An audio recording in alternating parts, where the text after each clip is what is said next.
tantalize explorers for hundreds of years. Ruined cities lost in the jungles of Central America and Mexico.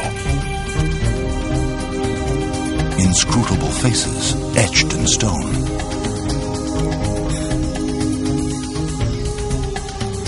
Mysterious writing.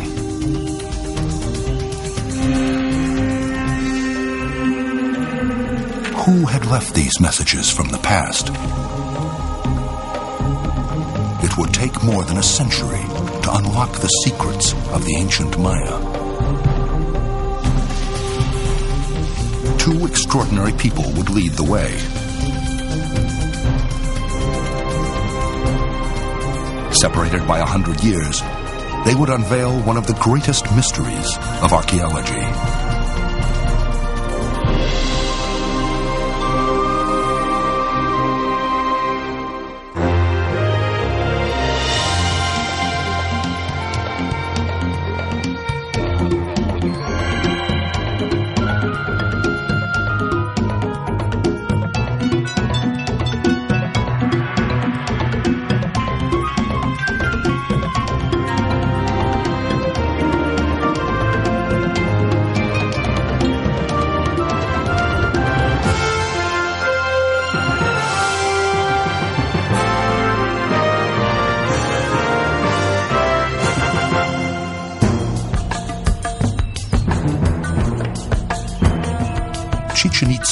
Mexico, 1842.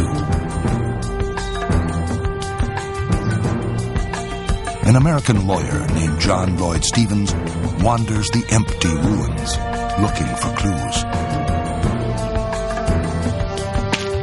He knows what he wants to find. It has kept him going through 2 harrowing journeys, exploring the desolate jungles of Central America.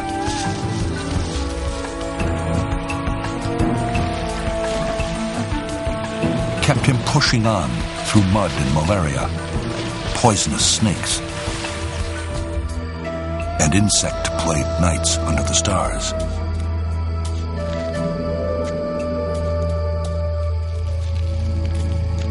Stevens, the lawyer, was looking for proof, undeniable evidence that these ruins were not built by the Egyptians or the Phoenicians or the lost tribes of Israel. And here at Chichen Itza, he thinks that he's found it at last. Writing unlike that of any other civilization he knows. The same writing he'd seen at other ruined cities, hundreds of miles away. Proof of an ancient empire of Native Americans, more sophisticated than anyone believed possible.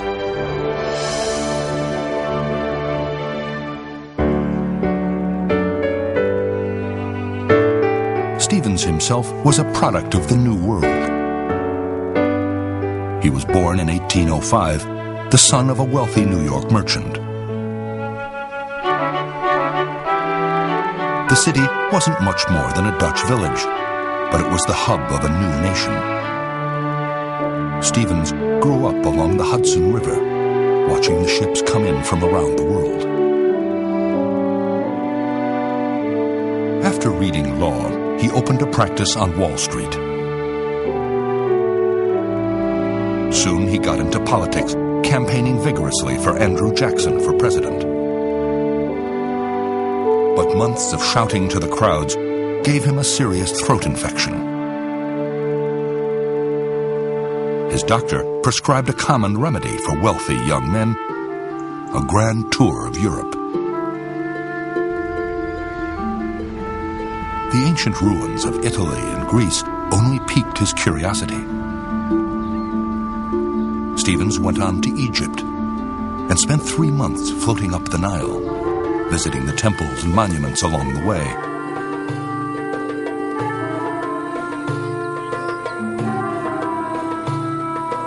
Only a decade before, a Frenchman had deciphered the hieroglyphs, revealing the rich history of Egypt's kings and queens.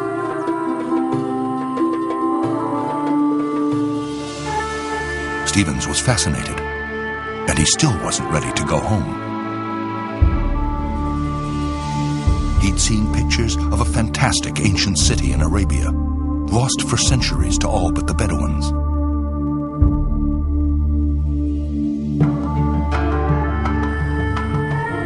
Everyone told him the journey was too perilous for an unaccompanied American.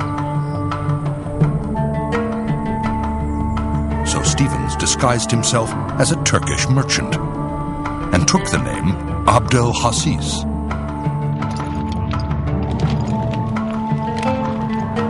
In 1836, John Lloyd Stevens was the first American to set eyes on the ruins of Petra. In Roman times, it had been one of the greatest cities of the East. Stevens still found it dazzling. A temple, delicate and limpid, carved like a cameo from a solid mountain wall. The first view of that superb facade must produce an effect which will never pass away. Stevens' letters home were so vivid and imaginative, they were published in a monthly magazine. Soon, he was writing books recounting his exotic adventures around the world.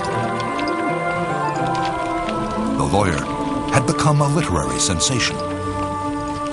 He was a seasoned observer. He was an incredible observer. In fact, Herman Melville of Moby Dick fame recalled one time when he was in church, Herman Melville was, he was a kid. He had heard that Stevens was in the front row. And when Stevens left, Melville writes, I thought this man must have great huge eyes that bulged from his head. He was such a good observer because Melville had read his stuff.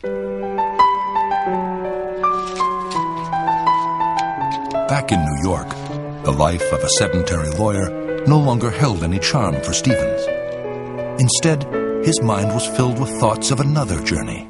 Not so far away, but even more remote and daring.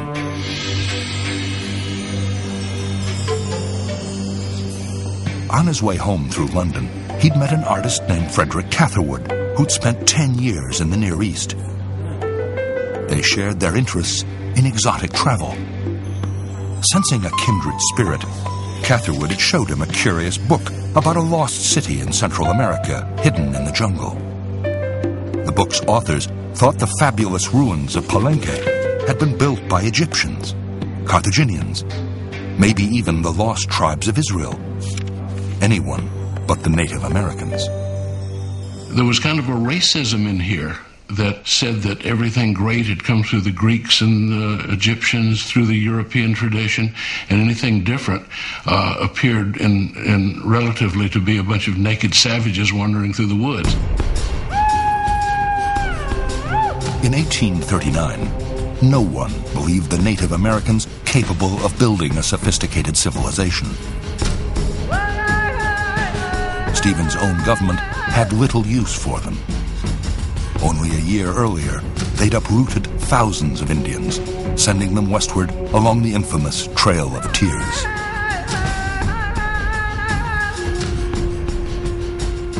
The thought of a great ancient civilization in Central America seemed even more preposterous. A few travelers had reported sighting ruined cities like Palenque, but Stevens could find none of them on the map.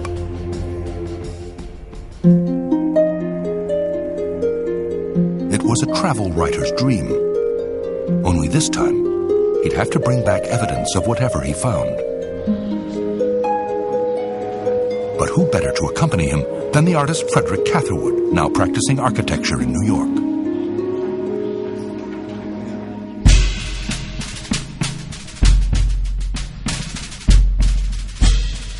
Only one small problem remained. The newly formed Central American Federation was fighting a bitter civil war. Using his political connections, Stevens secured a post as a confidential agent. He figured his diplomatic coat would protect them in dangerous territory.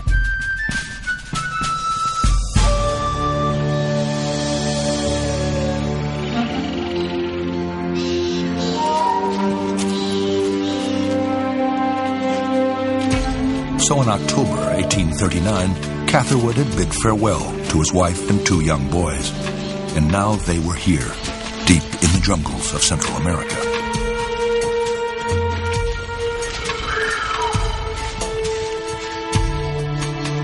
The ruins of Copan was their first goal.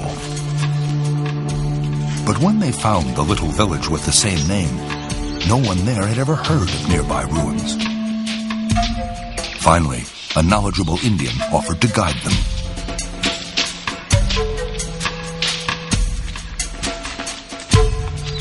But that was hours ago. Now they were beginning to think that the ruins were nothing but a legend.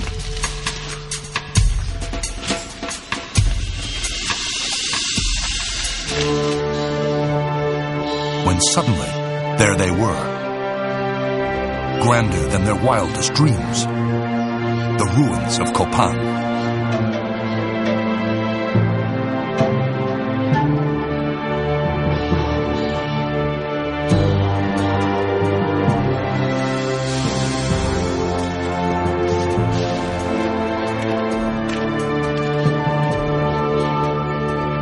Pyramids rose majestically out of the jungle. Great stone faces peered at them from intricately carved monuments twice the size of a man.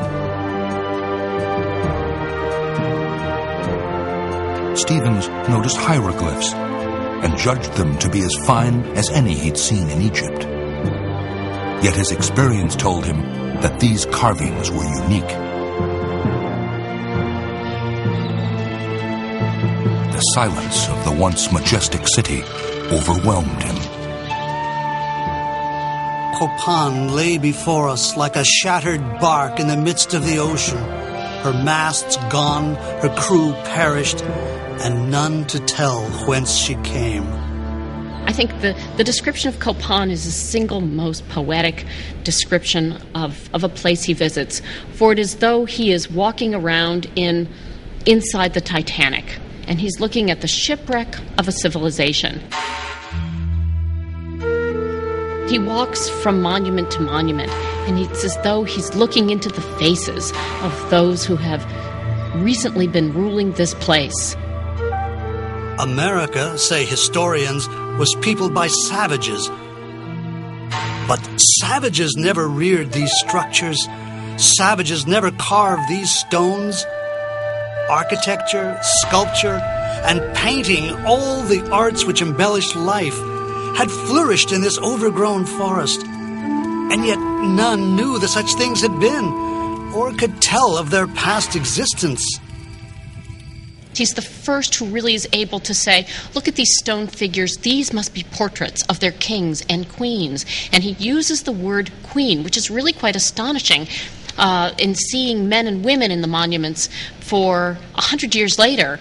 All the men and women that Stevens saw will have been reduced by 20th century archaeologists to a group of anonymous calendar priests. Stevens has this kind of Yankee can-do observation, and the best part of many of Stevens' insights is that they prove to be absolutely true. Yet Stevens was deeply puzzled by the mystery at the heart of Copan. Who could have built this extraordinary city? The local Indians didn't seem to know. Stevens needed their help to explore the ruins, but the owner of the land interfered.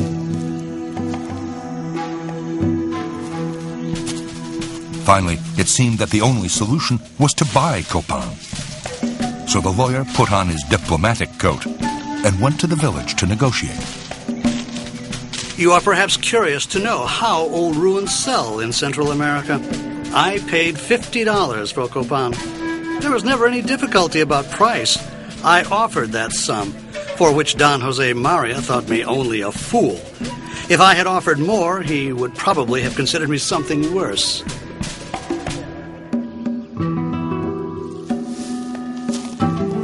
Ownership settled, the team set about surveying the ruined city, measuring and mapping its buildings. Catherwood is a remarkable character as well. I wish we knew more about him. One gains some sense of the Stevens personality just from the written word. The Catherwood personality doesn't emerge much. Stevens treats him very formally, and he appears as Mr. Catherwood. At first, Mr. Catherwood found it almost impossible to draw the monuments. Their tropical luxuriance defied his restrained British hand. Stevens mentions coming upon him in the woods one day. Catherwood standing in front of a big upright monument. It's a statue of one of the Copan rulers, and all intricately carved, and Catherwood standing there almost obscured by a pile of crumpled paper, which represents the output so far that day of unsuccessful attempts to draw this thing. Fortunately, Catherwood had brought along a camera lucida, a box with a prism inside, which allowed him to trace a reflected image. To please the perfectionist Mr. Catherwood, every detail had to be correct.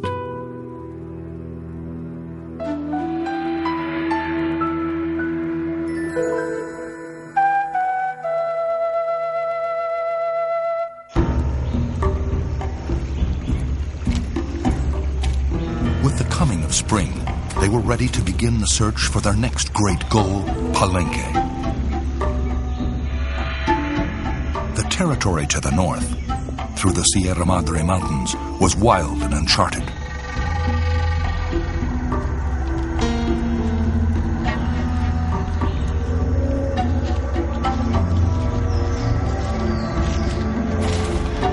As one local said, the roads to Palenque were only for birds.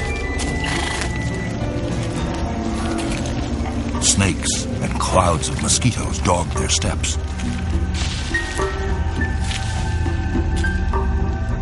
To Stevens, the worst part was the local custom of carrying a visitor up the steepest trails on a chair strapped to the back of an Indian. I rose and fell with every breath, felt his body trembling under me, and his knees seemed giving way. The slightest irregular movement on my part might bring us both down together. I would have given him a release for the rest of the journey to be off his back.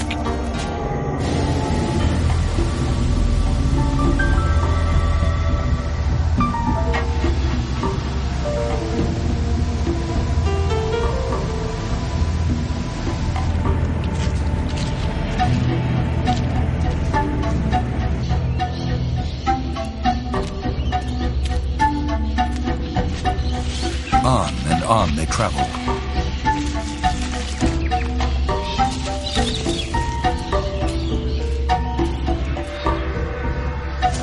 It took more than a month to reach the fabled ruins that had first inspired their journey.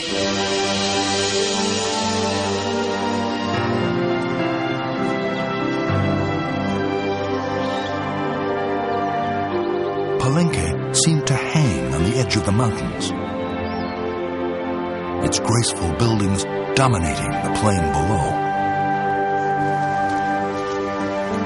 Wherever we moved, we saw the evidences of their taste, their skill in arts, their wealth and power. In the midst of desolation and ruin, we looked back to the past, cleared away the gloomy forest, and fancied every building perfect, lofty and imposing. Palenque's architecture was different from Copan's, but Stevens noticed many similarities, particularly the mysterious writing. Examining it carefully, he reached a remarkable conclusion. There is room for the belief that the whole of this country was once occupied by the same race, speaking the same language, or at least having the same written characters.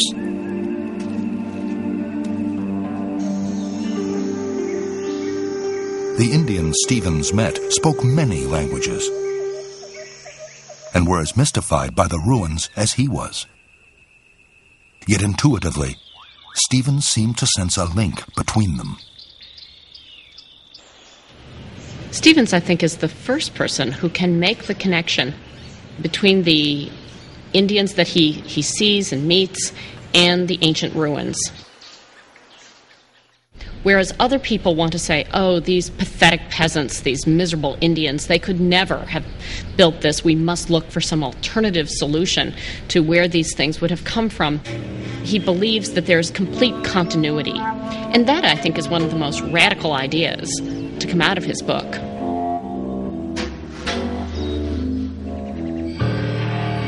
At night, Stevens and Catherwood slept in the imposing ruin they called the Palace. The rainy season had begun, and the mosquitoes, venomous during the day, were even worse at night. Catherwood was already racked with malaria. But somehow they kept on working. For 22 days and sleepless nights, bewitched by the beauty of Palenque.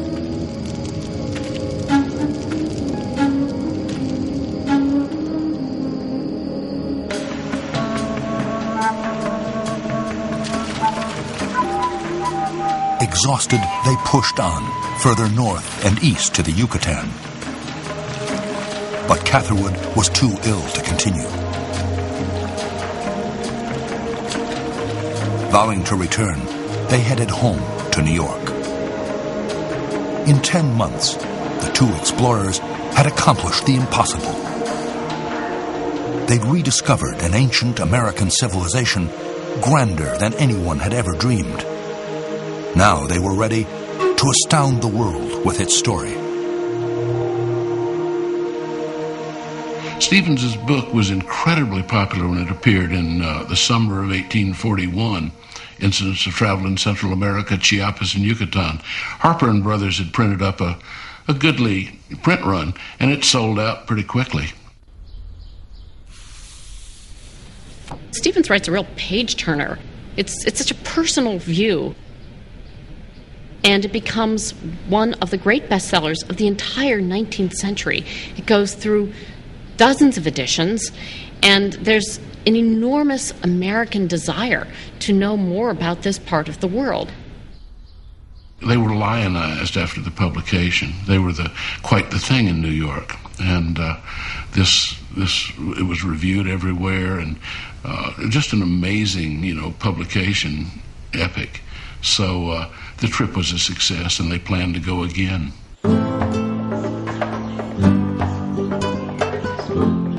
"17 months after they left Mexico, Stevens and Catherwood were back in the Yucatan, exploring the city of Uxmal.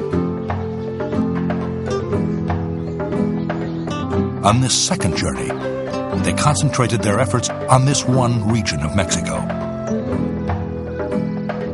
Inching their way through the jungle, they discovered many ruined cities entirely unknown, with names like Caba, Labna, and Sail. Stevens felt they were racing against time. Everywhere they went, they found ruins collapsing into piles of rubble. Catherwood even learned how to sketch from his mule to save time. At Izamal, the artist drew the face of a god on the side of a pyramid. Years later, it was destroyed. Catherwood's illustration is our only record of it. They performed the greatest service, perhaps, in freezing in time a set of observations and images of a land that no longer exists.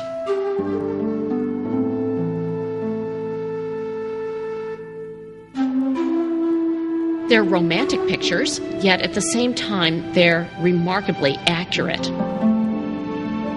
Many of Catherwood's renderings, for example, of the Maya at Uxmal and at Labna and other sites, are the first depictions that we have of what Maya people looked like. We have no earlier record. In the town of Bolden-Chen, the explorers visited an ancient well deep underground. Catherwood was so inspired, he began his memorable sketch at the foot of the ladder. It was the wildest setting that can be conceived. Men struggling up the huge ladder with earthen jars of water strapped to back and head, their sweating bodies glistening under the light of the pine torches. One of the last places they explored was Chichen Itza.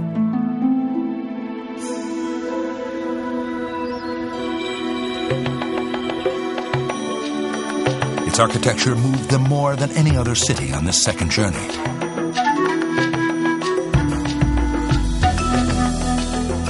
Most exciting of all was the revelation that this city had been linked to Copan and Palenque, hundreds of miles away. It was the first time in Yucatan that we had found hieroglyphics sculptured on stone, which beyond all question bore the same type with those at Copan and Palenque. If one could but read it.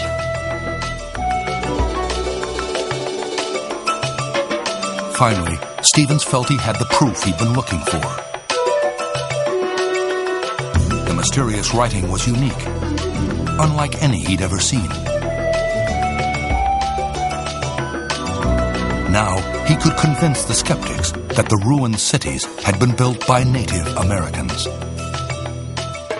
These ruins are different from the works of any other known people, of a new order. They stand alone.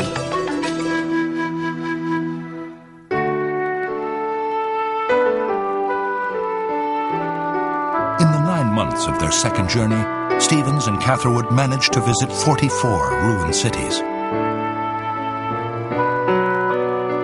and gather some treasures for an exhibition on their return. But they paid a heavy price for their adventures. Malaria would haunt both men for the rest of their lives.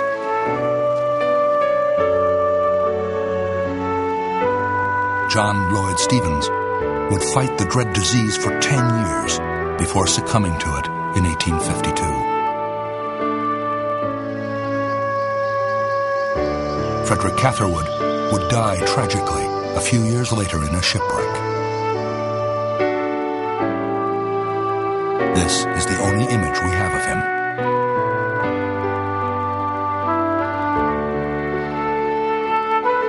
For there was another sad chapter to their story. The fate of the great exhibition they held on their return to New York. This fire started one night in July of 1842 and literally overnight wiped out the physical originals, the drawings, some of the archaeological stuff, the limestone carvings that they had brought back at great labor. Thank goodness for the books. And I thank the fates every day that somebody at Harper & Brothers, publishers in New York, had the foresight to heavily illustrate the book, because what a shame if the drawings had been lost. Fortunately, before he died, Catherwood issued exquisite folios of some of the drawings. They inspired generations of explorers to follow the intrepid pair to the land of the Maya. But Stevens' insights would have a different fate. His greatest intuition, that the Maya had written the real stories of their lives on their monuments, would be ignored. The legions of archaeologists who came after him were able to decipher some of the glyphs, but only those that spoke of numbers, dates, and the stars.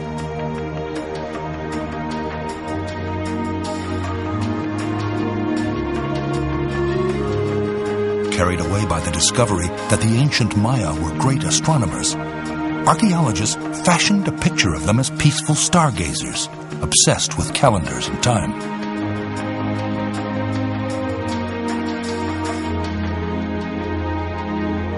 When John Lloyd Stevens had looked at the monuments, he had seen real kings and queens.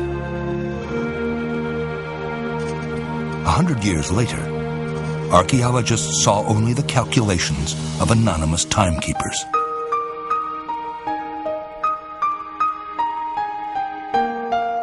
It would take a fresh set of eyes to finally unravel the secrets of Maya carving and prove that Stevens was right.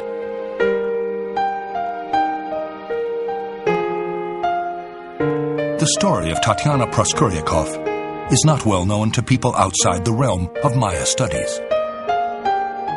Yet in that field she is a giant, a woman in a man's world who saw further and deeper than her more famous contemporaries.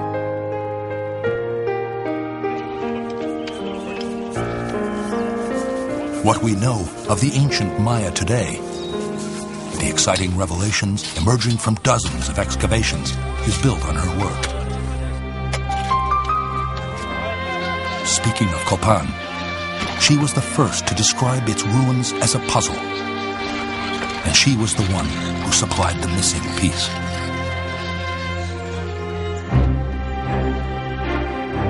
Tatiana, or Tanya as her friends called her, was born in Tomsk, Siberia in 1909.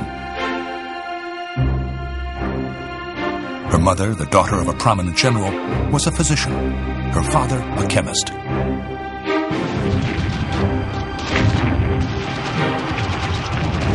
World War I shattered their peaceful existence.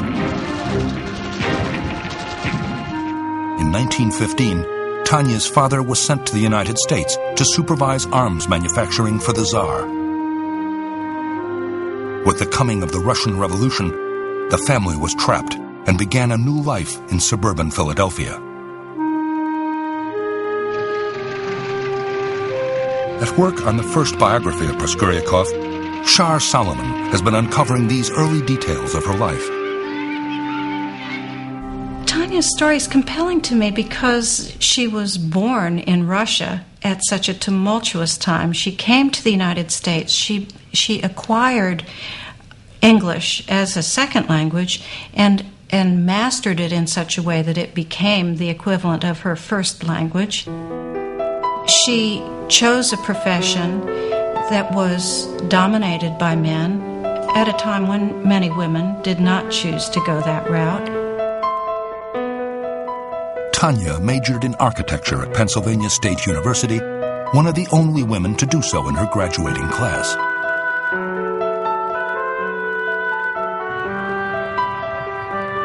It was 1930, the height of the Great Depression. Tanya spent several dispiriting years looking for work, then settled for a job making drawings for a needlepoint shop. The search for good subjects led her to the Archaeological Museum at the University of Pennsylvania. Tanya's skillful drawings attracted the attention of Linton Satterthwaite, an archaeologist looking for an artist to work at his dig deep in the jungles of Guatemala. The ruined city of Piedras Negras was a big jump from her close-knit Russian family, but Tanya was ready for an adventure.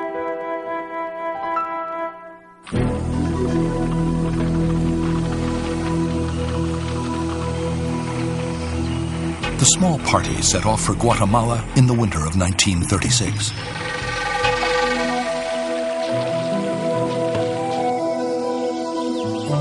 On their way, they stopped at Palenque, the graceful ruined city that had captivated the explorers Stevens and Catherwood almost 100 years before. Tanya was equally entranced. She, in older years, said that when she first saw the elegant little Temple of the Sun, she knew she had found her vocation, that there would never be anything else that would get her as much as that. Tanya's pencil responded easily to the intricacies of Maya art.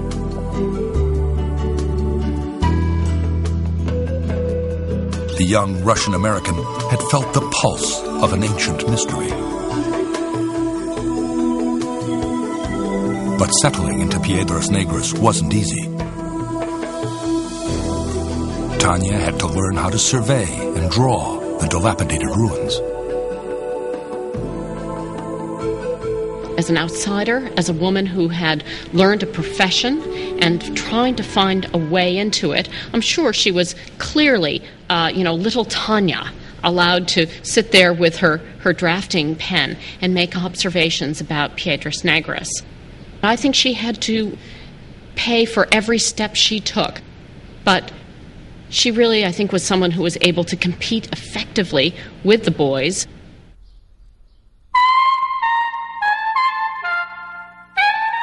In Maya archaeology in the 1930s, the boys were a pretty formidable bunch. This was a group of people that came together, people from mostly Ivy League and Harvard and Penn and other places, that were all close friends. They were all, as most archaeologists were at the time, people of independent means. They could do what they darn well pleased. Even in the bush, these silver spoon archaeologists managed to live well. At Piedras Negras, dinner was a formal occasion, beginning with cocktails.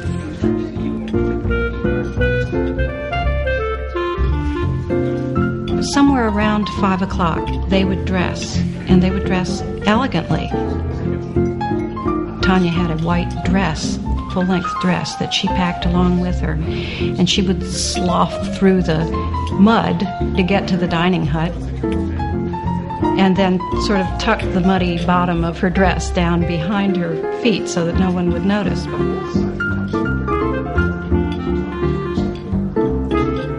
There was a little bit of challenging banter also between Tanya and Linton. He had suggested that one of the structures did not have a staircase going up one side, and she felt strongly that there would have been, and challenged him on that point. And so he said, well, if you really believe that there was a staircase there, then you'll have to dig and find me the proof. Which she did, and to her delight, she found the staircase. Tanya began to sketch reconstructions of the ruins based on the archaeological data. Her drawings were so impressive, they earned her a sketching tour of other Maya cities. Her first stop was Copan. Noted Mayanist Ian Graham shared an office with Tanya in her later years at Harvard's Peabody Museum. He remembers her tales of Copan in the 30s. Anyway, she landed, the sole female, in this isolated camp.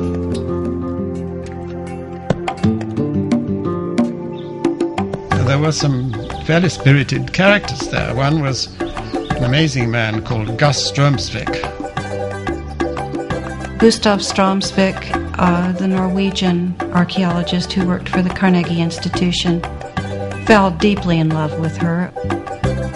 And Tanya had a period in which she tried to decide what this relationship was going to mean in her life. Strömsvik was a very dynamic personality. He was very outgoing. He was a raconteur, and she loved people who could tell good stories. She loved to laugh. So she was drawn to him, but on the other hand, Strömsvik had a very serious drinking problem.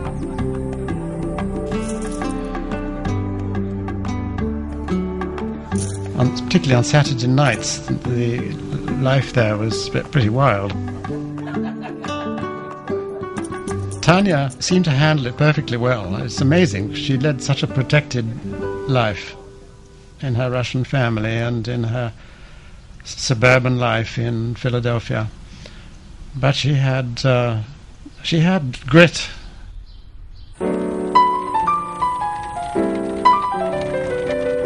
Tanya's next stop was Chichen Itza, center of the Maya world in this golden age of archaeology. The ancient city was undergoing a renaissance as archaeologists from the Carnegie Institution pieced it back together. Careful rebuilding has gone hand in hand with the work of repair. Welcoming the throngs of visitors was the man who would serve as the spokesman for the Maya for more than 20 years. Carnegie's Sylvanus Morley, known for his oversized straw hat and ebullient personality.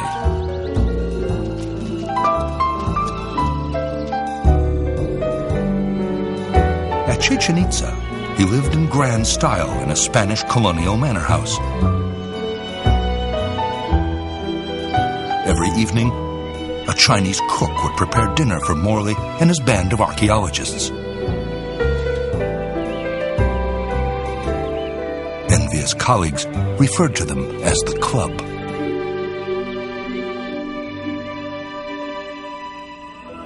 On special evenings, Morley would lead his guests to the ruins of the Maya ball court for a concert, amplified by the court's amazing acoustics. Tanya would join the others in the moonlight, in this fitting place to conjure the spirits of the departed Maya. For to the Carnegie Club, the Maya were a band of priestly stargazers, unlike any other people who had ever lived. These ancient wise men had never fought wars.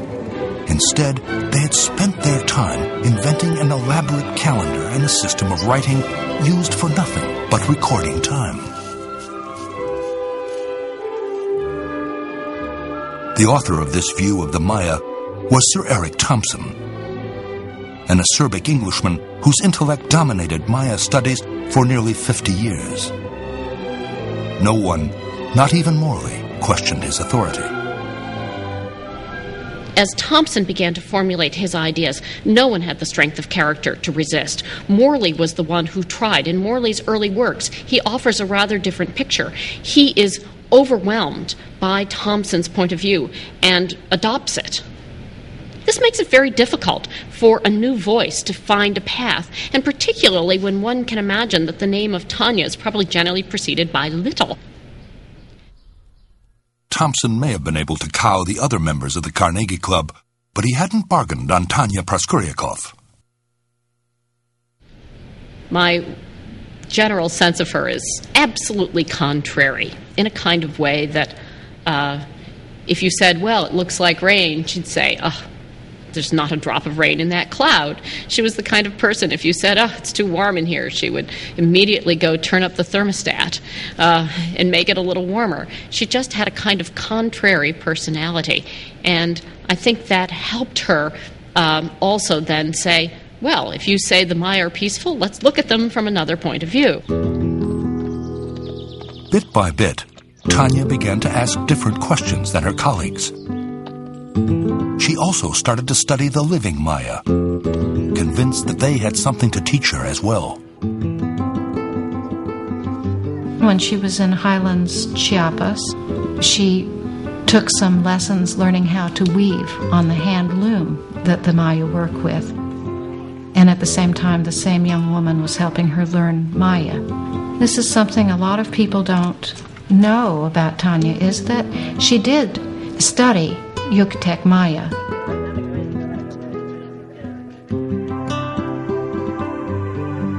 Tanya's intuition that the living Maya could provide a valuable link to the past was borne out by a fabulous discovery in 1946.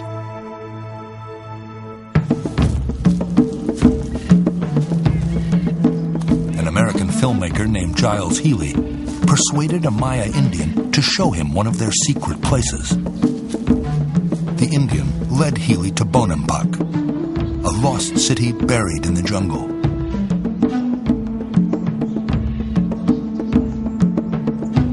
Peering into a building, Healy was astounded to find faces looking back at him from the walls.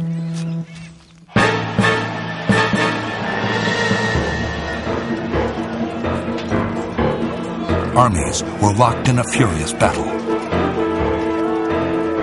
Other scenes showed prisoners of war and victims of human sacrifice.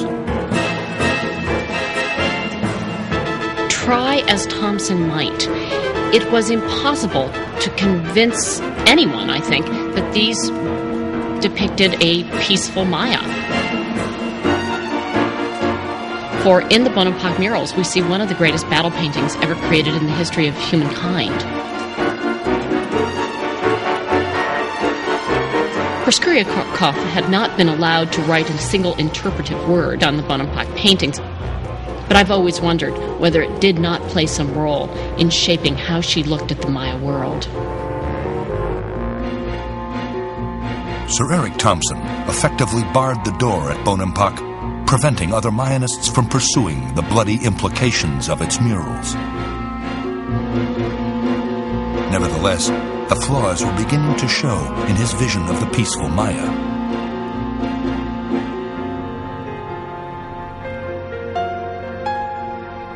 A few years later, another piece of the puzzle would slide into place. In a bookstore in Mexico, Tanya found a revolutionary new book by a Russian named Yuri Konorisov. Always interested in things Russian, she avidly read his new theory of Maya writing. Eventually, it would prove the key to deciphering the glyphs. But for years, Sir Eric Thompson would condemn the new theory as communist propaganda.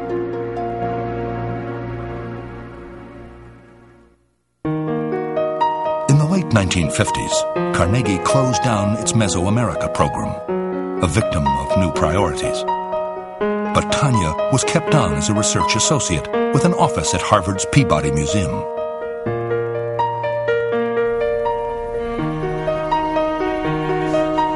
Her days in the field were over, but her greatest work had just begun. In her little apartment in Cambridge, Tanya was on to something.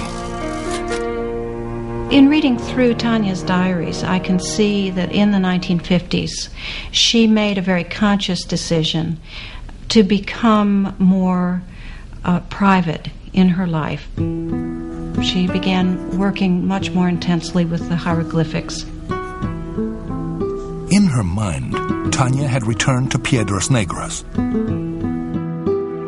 the site of her first experience with the Maya. Puzzling over the monuments, she noticed a peculiar pattern in the glyphs. Over and over, the same glyphs were linked to dates. And on each of the monuments, none of the dates exceeded a human lifespan.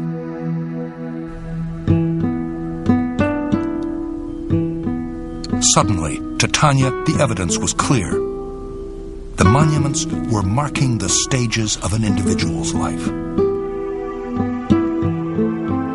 Where others had seen only cold calculations, Tanya Praskuryakov saw the lives of human beings. It was a conclusion that cut to the heart of everything Sir Eric Thompson believed. Tanya marshaled her facts, then showed Thompson her article before sending it to the publisher. And when she talked with him about it before he had read it, he disagreed strongly with what her ideas of the Maya were. When he took the article home and he read it, he came back the next day and said, well, actually, I believe you're right, which were very big words from someone who was considered a giant in the field at the time. And from that time on, when you saw a Maya monument, you knew that it didn't deal with gods and priests, it dealt with human beings. And that was the importance. In one sense, everything that we've done since then in epigraphy and the interpretation of the hieroglyphs has been a footnote to what Tanya did. She did the general breakthrough. And when she and Yuri Konorisov in Russia came up with the hieroglyphic keys, that was it. We went on a roll.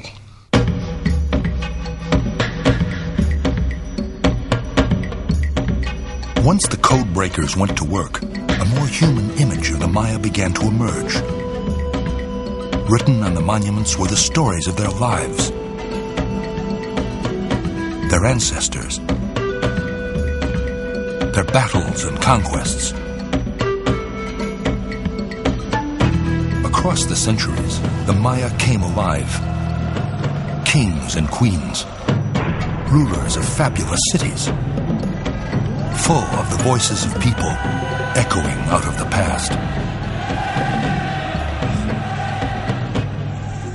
Things are changing at such a dramatic rate. We can read about, I would guess, 75-80% of the inscriptions that the Maya wrote. And given that in 1960 we could barely read any of it, that's extraordinary. David Stewart began deciphering Maya glyphs when he was just a boy. Tanya Proskuryakov is one of his heroes. He met her shortly before she died, when she was continuing her careful scholarship at the Peabody. In 1998, Stewart took her ashes to Piedras Negras for burial, at a site high above the ancient city she had loved. We didn't really realize how poignant the ceremony was going to be. Most of us were students or young people in the field, in our 30s at the oldest, and it sort of dawned on everyone that here was the remains of this great lioness, this legendary figure. The Guatemalans who were there were very emotional about this, because this was the woman who had brought the Maya back to history.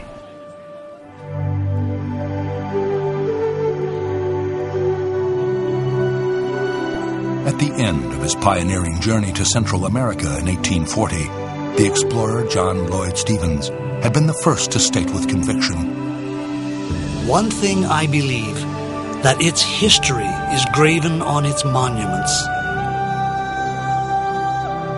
More than 100 years later, we finally knew that Stephens was right.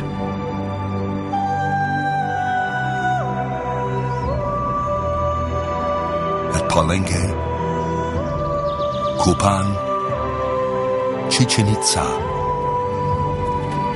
and dozens of ruins in between, the ancient Maya now speak for themselves.